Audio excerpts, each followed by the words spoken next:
Hello guys, I'm Yadagiri Reddy and welcome to the series of Java for Absolute Beginners. In this video, we will discuss about if and if-else statements in Java.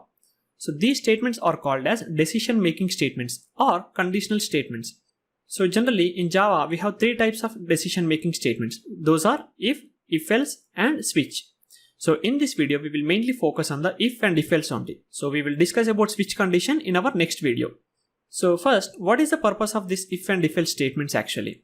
So for example, you want to execute any code based on some conditions, okay? That means if the condition is satisfied, then you want to execute some code. So if the condition is failed, then you want to execute some other code. So in those scenarios, we will use the decision making statements, okay? So let me open the Eclipse. So here I will tell you one example, and for that example, we need to write the code using if and if else statements, okay? So before I explain this example, first let's see the syntax of if and if else statements, okay? So this is the syntax for if statement. First we need to write if keyword, then we need to put the parenthesis, then we need to write the boolean condition and close the parenthesis, okay? Then we need to put the curly brackets. So inside the curly brackets we need to write the code, okay? So here this condition is actually what you want to actually verify. For example, if you want to verify two numbers, like which one is a greater one, which one is a smaller one, then we use the relational operator, right? Less than or greater than or less than or equal or greater than or equal symbols, right? So using those symbols, we write the condition. So here you need to remember one thing. Every condition will have the outcome, right? So that means every condition will be evaluated and it will have one result, right? So the conditions usually have the only two outcomes. So it is actually one outcome only, but the possibilities are two, okay? So if you put any condition, the outcome is true or false only. So that means the condition will be evaluated to true or the condition will be evaluated to false. So if the condition is satisfied, then it will return true. If the condition is not satisfied, then it will return false. So that is why I'm saying boolean condition here, okay? So if the condition is actually true, so if it is satisfied, then this piece of code will be executed. So if you are using only the if condition, then you can evaluate only true condition, okay? The true statement.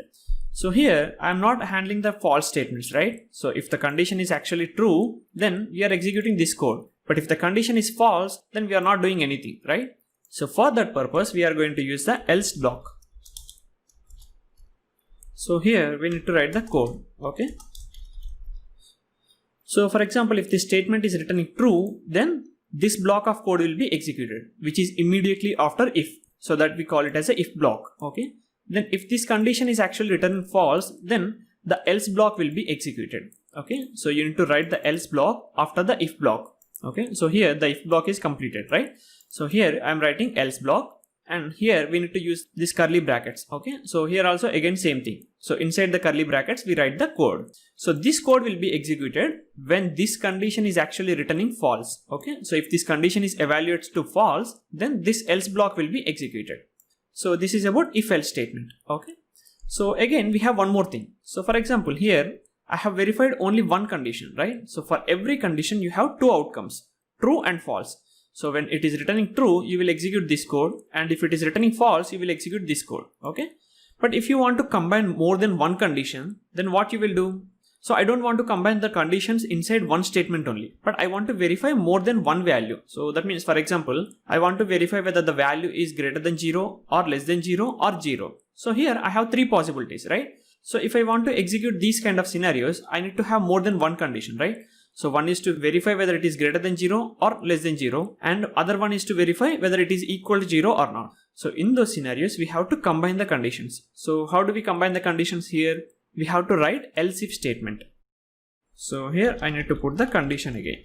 So in my earlier example, in if else, we are writing else block without any statement, right? So without any condition, we are writing the else block. So this else block will be executed based on this condition output, right? But here, if this condition is returning false, then it will come to else block, okay? But in the else block, I have one condition again. So this condition will be evaluated. So if this condition is returning true, then this piece of code will be executed. So this piece of code is immediately after this if condition, right? So that is why this code will be executed. So if this condition, this one, the second if condition is returning false, then we have to catch that one inside the else block, okay? So it is like this.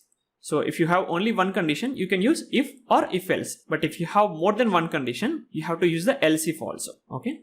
So now we learned about this syntaxes, right? So now I will tell you the example and we will write the code for that example.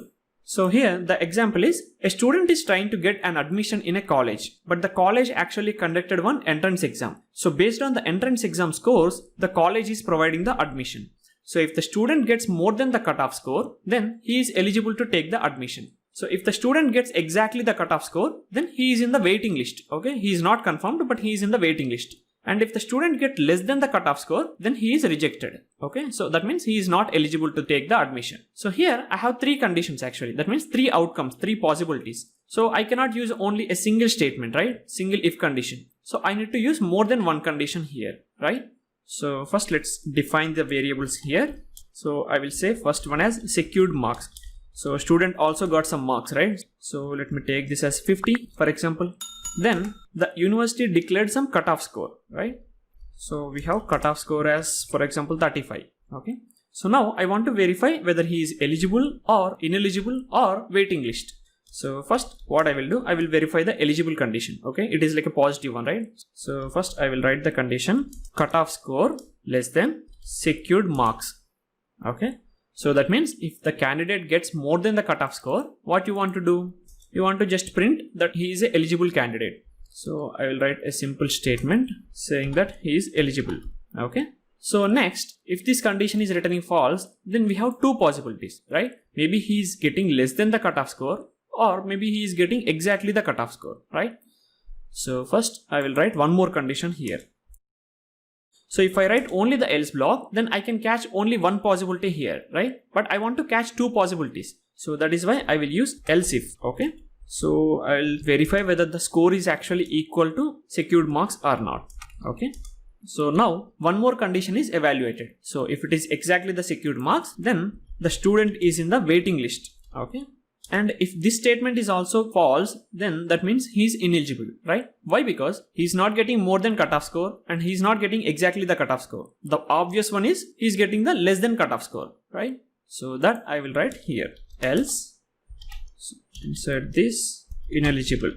So this is the example, guys, a very simple example, but here we have used if else and if else if, right? So this one, if you consider, this is a if else statement, and if you consider only this one, this is a if statement. If you consider this one entirely, this is a if else if statement, right?